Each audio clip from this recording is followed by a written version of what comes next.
नमस्कार, स्वागत है आपका आज के सेशन में। आज का सेशन होने वाला है दोस्तों एसएसटी सामाजिक विज्ञान का, जिसमें दोस्तों आपको टॉप 45 प्रश्न देखने को मिलेंगे दोस्तों, जो कि एक प्रश्न एनसीईआरटी से लिया गया है। और दोस्तों ये वो प्रश्न है जो सीटेट एग्जाम में दोस्तों हर बार पूछे जाते हैं। तो इसी को ध्यान में रखते हुए दोस्तों आज एसएसटी की क्लास होने जा रही है, तो बने रहिए हमारे साथ। और जो चैनल पर दोस्तों नए हैं वो चैनल को लाइक और सब्सक्राइब जरूर कर ले। तो आज का पहला प्रश्न है, दुनिया की सबसे लंबी पर्वत श्रृंखला कौन सी है? दुनिया की सबसे लंबी पर्वत श्रृंखला कौन सी है? Option number A Himalaya, option number B Rocky, option number D Andes, option number D Alps. तो दोस्तों सबसे लंबी पर्वत श्रृंखला की बात करें दोस्तों, तो दोस्तों ये एंडीज हो जाएगी। ऑप्शन नंबर सी एंडीज दोस्तों ये दुनिया की सबसे लंबी पर्वत श्रृंखला हो जाएगी दोस्तों। ऑप्शन नंबर सी इसका सही उत्तर हो जाएगा। देखते हैं प्रश्न नंबर 2। प्रश्न नंबर 2 में पूछा गया है, पिथराडोरा दोस्तों ये क्या थी? यूनानी देवता था, धातुवीय तकनीकी थी, भवनों को सजाने की शैली थी, या फिर उत्तराधिकार की भूमिका थी दोस्तों? ये क्या थी? तो दोस्तों अक्सर पिथराडोरा से प्रश्न हर बार आता है। तो दोस्तों ये क्या था? ये था भवनों को सजाने की एक शैली था। ऑप्शन नंबर सी इसका सही उत्तर हो जाएगा। पिथराडोरा भवनों को सजाने की एक शैली दोस्तों ये थी।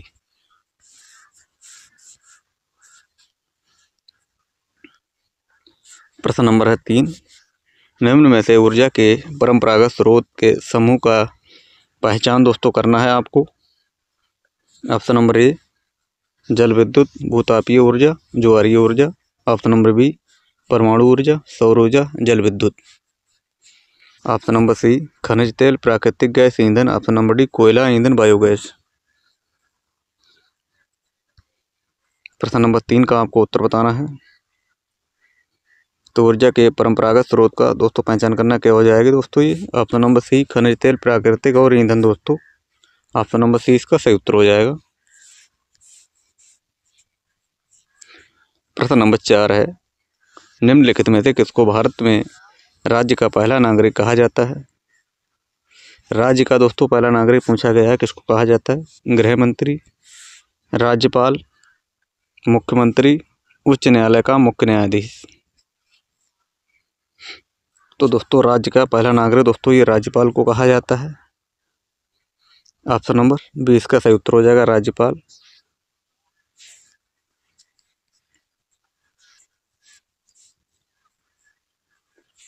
प्रश्न नंबर 5 पूछा गया है, अजंता गुफा चित्रों में इस्तेमाल किए गए रंग निम्नलिखित में से किस सामग्री से प्राप्त किए गए हैं? ग्रेफाइट, पौधों और खनिज, स्लेट, पशु अंगों के अवशेष। प्रश्न नंबर 5, तो जो अजंता गुफाओं में इस्तेमाल किए गए रंग दोस्तों किस सामग्री से प्राप्त किए गए हैं? तो दोस्तों ये किए गए हैं पौधों और खनिजों से। ऑप्शन नंबर बी इसका सही उत्तर हो जाएगा।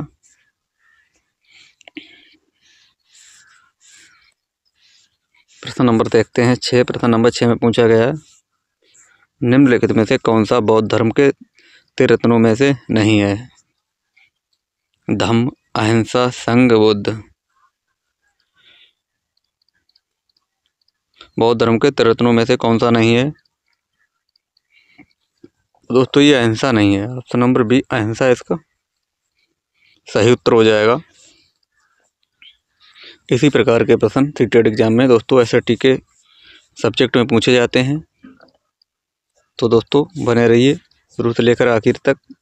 प्रश्न नंबर 7 है, तवा बांध क्षेत्र के स्थानीय लोग 1990 के दशक में अपने जीवन यापन से जुड़े कौन से अधिकार के लिए संगठित हुए?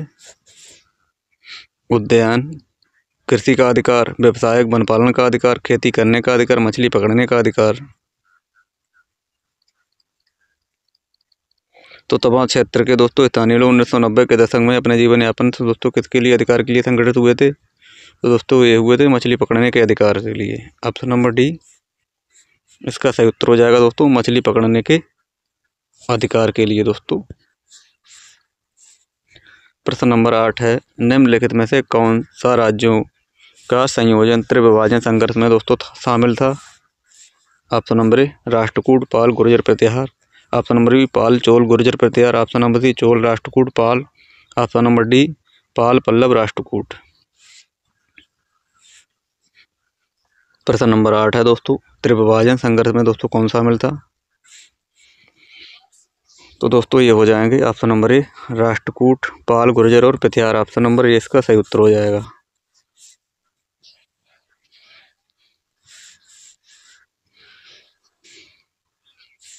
प्रश्न नंबर 9 है, निम्नलिखित में से कौन सा स्थल प्रागैतिहासिक चित्रकला के लिए प्रसिद्ध है? निम्नलिखित में से कौन सा स्थल प्रागैतिहासिक चित्रकला के लिए प्रसिद्ध है? सांची, भीमबेटका, अमरावती या फिर बाग?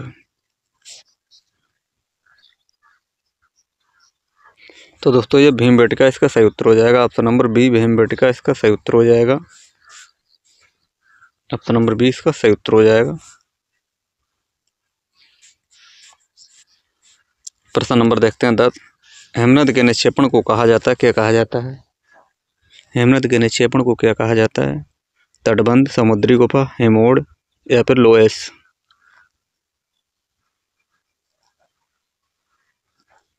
हेमनद के निक्षेपण को क्या कहा जाता है दोस्तों? तो दोस्तों इसे कहा जाता है हिमोड़। ऑप्शन नंबर सी हिमोड़ इसका सही उत्तर हो जाएगा।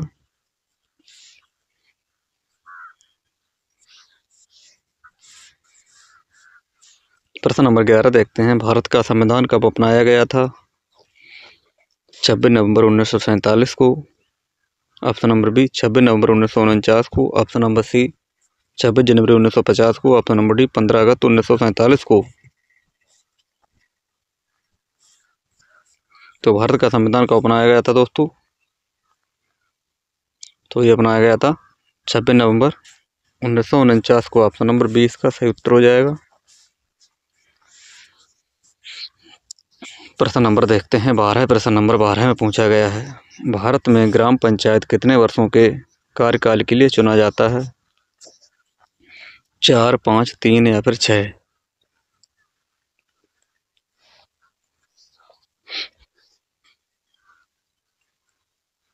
तो दोस्तों ये 5 साल के लिए दोस्तों ऑप्शन नंबर 20 का सही उत्तर हो जाएगा 5 साल।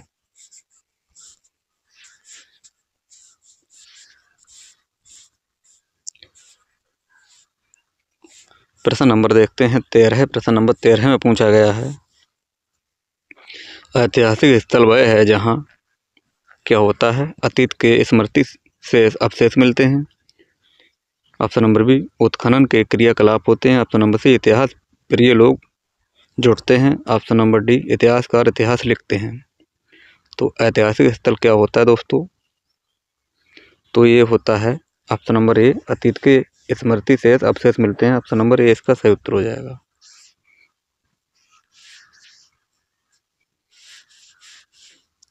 प्रश्न नंबर 14 है, अंतरिक्ष में प्रवेश करने वाले उल्कापिंड वायुमंडल में दोस्तों किस परत पर आने पर जल जाते हैं?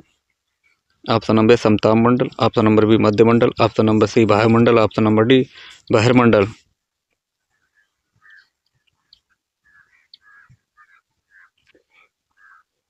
प्रश्न नंबर 14 तो दोस्तों ये मध्यमंडल में दोस्तों आने पर दोस्तों ये उल्कापिंड दोस्तों क्या होता है?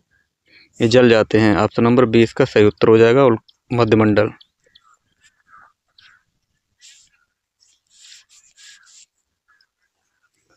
प्रश्न नंबर 15, भारत में अस्पृश्यता प्रथा के कारण निम्नलिखित में से किस मौलिक अधिकार का उल्लंघन किया जाता है? भारत में अस्पृश्यता प्रथा के कारण निम्नलिखित में से किस मौलिक अधिकार का उल्लंघन किया जाता है? स्वतंत्रता का अधिकार, शोषण के विरुद्ध अधिकार। ऑप्शन नंबर डी संवैधानिक उपचारों का अधिकार। ऑप्शन नंबर डी समानता का अधिकार। प्रश्न नंबर 15 है, तो दोस्तों क्या हो जाएगा प्रश्न नंबर 15 का? ये समानता का अधिकार। ऑप्शन नंबर डी इसका सही उत्तर हो जाएगा। प्रश्न नंबर 16 है, भारतीय संविधान की व्याख्या का अंतिम अर्थ निर्णायक किसे माना जाता है? न्यायपालिका, अटॉर्नी जनरल, भारत के राष्ट्रपति, सांसद?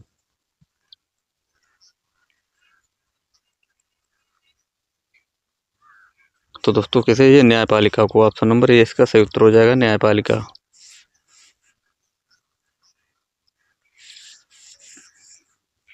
प्रश्न नंबर देखते हैं 17। प्रश्न नंबर 17 में पूछा गया, निम्नलिखित कथनों में से कौन सा कथन लोकतंत्र के संबंध में गलत है। लोकतंत्र में एक शासन के पास देश का शासन करने की संपूर्ण ताकत होती है। ऑप्शन नंबर बी, लोकतंत्र में लोग किए गए निर्णयों पर प्रश्न उठा सकते हैं। ऑप्शन नंबर सी, लोकतंत्र में देश के नागरिकों को अपनी पसंद का नेता चुनने को छूट होती है। ऑप्शन नंबर डी, लोकतंत्र में नागरिकों को कुछ स्वतंत्रताएं प्राप्त होती हैं। प्रश्न नंबर 17 में आपको बताना है क्या हो जाएगा। तो प्रश्न नंबर 17 का ऑप्शन नंबर ए इसका सही उत्तर हो जाएगा। लोकतंत्र में एक शासन के पास देश का शासन करने की संपूर्ण ताकत होती है। प्रश्न नंबर 18 देखते हैं, भूमि उपयोग के संदर्भ में ए और बी कथन पर विचार कीजिए और सही उत्तर का चयन कीजिए। भूमि उपयोगों से आशय भूमि का केवल कृषि और वन के लिए उपयोग है। भूमि उपयोग मुख्यतः अपनी स्थलाकृति के द्वारा निर्धारित होता है। ए और बी दोनों गलत हैं। ए सही है लेकिन बी गलत है। ए गलत है लेकिन बी सही है। ए बी दोनों सही है। ऑप्शन नंबर, तो दोस्तों क्या हो जाएगा इसका दोस्तों, ऑप्शन नंबर ये सही उत्तर हो जाएगा। ए और बी दोस्तों ये दोनों गलत हो जाएंगे। प्रश्न नंबर देखते हैं 19। प्रश्न नंबर 19 में पूछा गया है, कांग्रेस द्वारा पारित पूर्ण स्वराज 1929 के लिए संघर्ष की प्रस्तावना के बाद खाली जगह को स्वतंत्रता दिवस मनाया गया कब। 15 अगस्त 1930, 26 जनवरी 1930, 1 जनवरी 1930, 2 अक्टूबर 1930।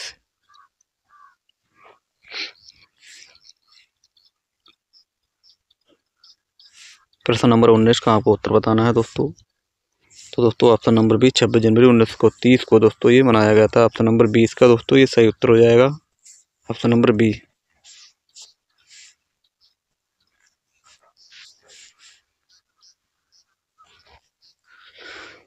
प्रश्न नंबर देखते हैं 20। प्रश्न नंबर 20 में दोस्तों पूछा गया है, जब एक देश पर दूसरे देश के दबदबे से राजनीतिक, आर्थिक, सामाजिक और सांस्कृतिक बदलाव आते हैं तो इस प्रक्रिया को हम क्या कहते हैं दोस्तों। औपनिवेशीकरण, पुनर्जागरण, महासंघ, व्यापारिक। प्रश्न नंबर 20।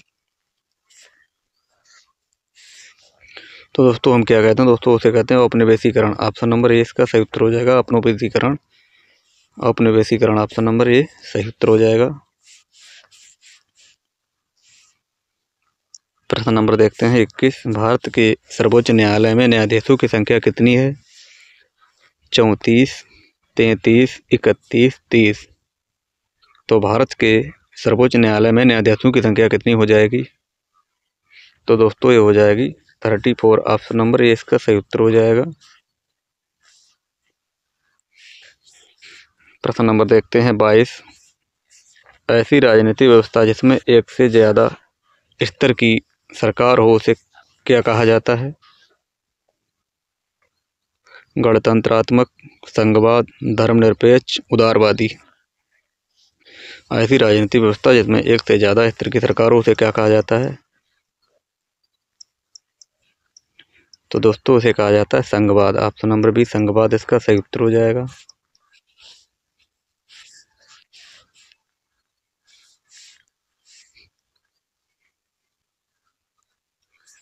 प्रश्न नंबर 23। निम्नलिखित में से कौन सा प्रायद्वीपीय पठार का लक्षण नहीं है। इस पठार पर पश्चिम की ओर बहने वाली महानदी और कृष्णा नदी मौजूद हैं।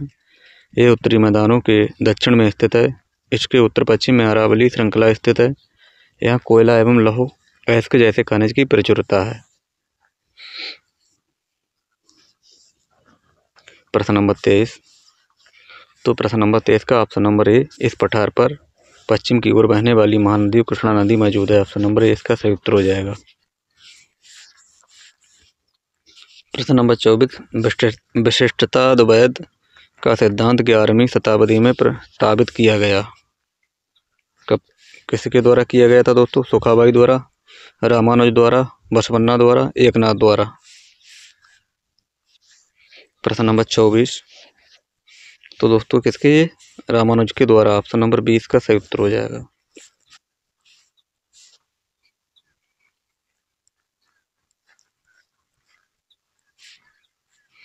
प्रश्न नंबर 25 देखते हैं, राज्यपाल को कौन नियुक्त करता है? राज्यपाल की नियुक्ति किसके द्वारा होती है? मुख्यमंत्री, भारत का मुख्य न्यायाधीश, राष्ट्रपति या प्रधानमंत्री? प्रश्न नंबर 25। तो राज्यपाल को कौन नियुक्त करता है दोस्तों? ये राष्ट्रपति करता है। ऑप्शन नंबर सी इसका सही उत्तर हो जाएगा, राष्ट्रपति।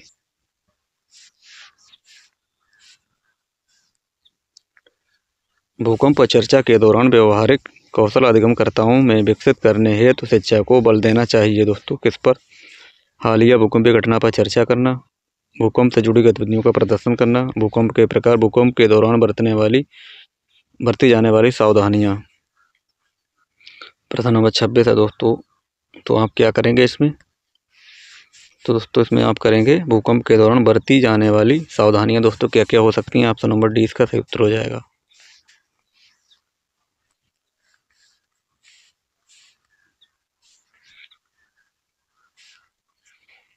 प्रश्न नंबर 27। एक चुनाव के दौरान उसके विभिन्न मुद्दों की भूमिकाओं को समझाने के लिए यहाँ विद्यार्थी को निम्न में से सबसे ज़्यादा क्या पूछना पसंद करेंगे? न्यूज़पेपर के संपादनों के लिए दिए गए विभिन्न पार्टियों द्वारा एक दूसरे के प्रति तर्कों का विश्लेषण करना, प्रत्येक पार्टी की प्राथमिकताएं और उसकी सर्वाधिक समर्थनकारी नीतियों के प्रकारों का विश्लेषण करना, राजनीतिक पार्टियों की लोकप्रियता जानने के लिए अपने स्थानिक तौर पर सर्वे करना, या फिर विभिन्न पार्टियों के लिए राष्ट्रीय न्यूज़ चैनलों द्वारा समर्पित समय की तुलना और विश्लेषण करना। तो क्या करेंगे दोस्तों? ये करेंगे दोस्तों प्रत्येक पार्टी की प्राथमिकताएं और उसकी सर्वाधिक समर्थनकारी नीतियों प्रकारों का विश्लेषण करना। ऑप्शन नंबर 20 का सही उत्तर हो जाएगा। प्रश्न नंबर देखते हैं 28। विद्यार्थियों को लैंगिक मुद्दों तथा लैंगिक भेदभाव को समाजीकरण की भूमिकाओं के प्रति संवेदनशील बनाने के लिए स्कूलों को निम्नलिखित में से क्या करना चाहिए? ABCD दोस्तों ये 4 ऑप्शन दिए गए हैं, आपको इसका उत्तर बताना दोस्तों क्या करना चाहिए।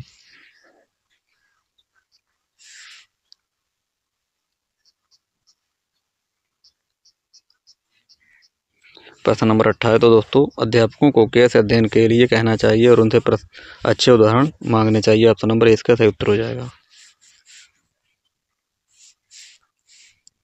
प्रश्न नंबर दोस्तों 29 है। समाचार चैनल पर विज्ञापन का मूल निर्भर होता है दोस्तों किस पर? बड़े व्यापारिक घरानों पर, कंपनी क्षेत्र पर, चैनल की लोकप्रियता पर, दर्शकों की मांग पर।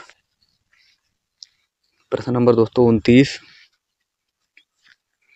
तो दोस्तों क्या हो जाएगा? चैनल की लोकप्रियता पर दोस्तों। ऑप्शन नंबर सी इसका सही उत्तर हो जाएगा। प्रश्न नंबर देखते हैं 30। कक्षा में सहकारी शिक्षा को बढ़ावा देने के लिए एक शिक्षक को क्या करना चाहिए दोस्तों? उन्हें व्यक्तिगत परियोजनाएं दें, काम के लिए कक्षा को छोटे समूह में विभाजित करें, परियोजनाओं को करने के लिए उन्हें विभिन्न स्रोतों प्रदान करें दोस्तों, या फिर छात्रों को बहस और चर्चाओं में लगाएं। क्या हो जाएगा?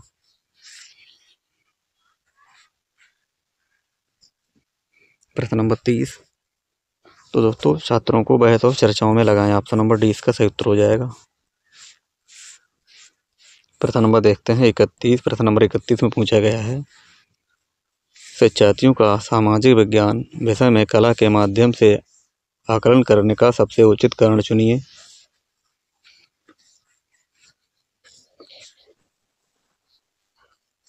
प्रश्न नंबर 31। तो दोस्तों यह अवधारणाओं का एक व्यवस्थित प्रस्तुतिकरण करने का अवसर प्रदान करता है। ऑप्शन नंबर 20 का सही उत्तर हो जाएगा। प्रश्न नंबर 32 है। सामाजिक विज्ञान की कक्षा में समानता पर चर्चा करते समय उद्देश्य होना चाहिए। क्या क्या होना चाहिए दोस्तों? आपको बताना है प्रश्न नंबर 32 में।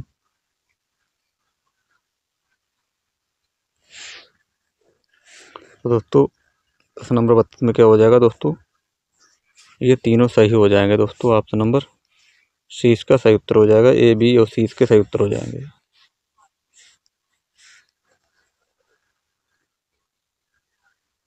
प्रश्न नंबर 33। विद्यार्थियों को विवेचनात्मक होना क्यों सीखना चाहिए? विद्यार्थियों को विवेचनात्मक होना क्यों सीखना चाहिए दोस्तों? ये समझने के लिए कि मुद्दे उनकी खुद की ज़िंदगी में कैसे जुड़े हुए हैं। ऑप्शन नंबर डी इसका सही उत्तर हो जाएगा। प्रश्न नंबर 34, उच्च प्राथमिक स्तर पर भूगोल और शास्त्र एक साथ निम्नलिखित में से निम्नलिखित में शामिल हो सकते हैं दोस्तों। किस प्रकार सहायक हो सकते हैं आपको बताना है दोस्तों। तो दोस्तों ये पर्यावरण संसाधन विकास के मुद्दों के प्रति दृष्टिकोण विकसित करना। ऑप्शन नंबर ए इसका सही उत्तर हो जाएगा। सामाजिक विज्ञान शिक्षण का आधार पत्र किस पर बल देता है।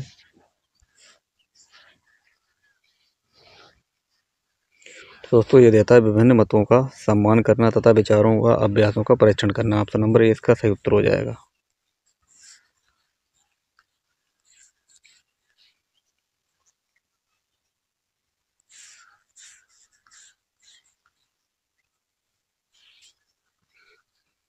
प्रश्न नंबर दोस्तों 35 है ये। विद्यार्थियों को इतिहास करके समान सोचने के लिए प्रोत्साहन करने हेतु निम्नलिखित में से कौन सी विधि सर्वाधिक उपयुक्त होगी। परियोजना विधि, स्रोत विधि, कहानी सुनाने वाली विधि, पूछताछ विधि।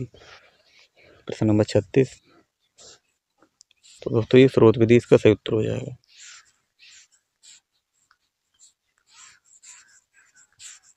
प्रश्न नंबर 37, निम्नलिखित में से कौन सा तथ्य भारत के उत्तरी भाग में गांव प्रमुख ग्राम भोजकों के विषय में सत्य नहीं है।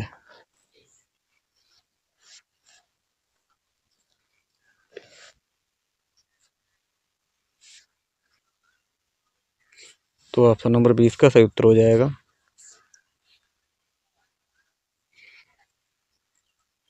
प्रश्न नंबर 38, निम्नलिखित में से कौन सी नीति सामाजिक न्याय को प्रोत्साहित करती है।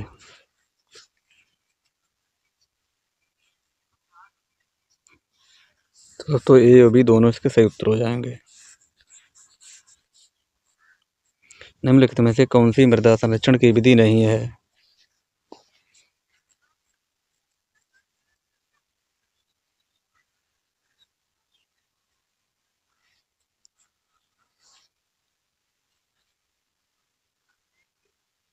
तो दोस्तों ये कीटनाशक दोस्तों इसका सही उत्तर हो जाएगा।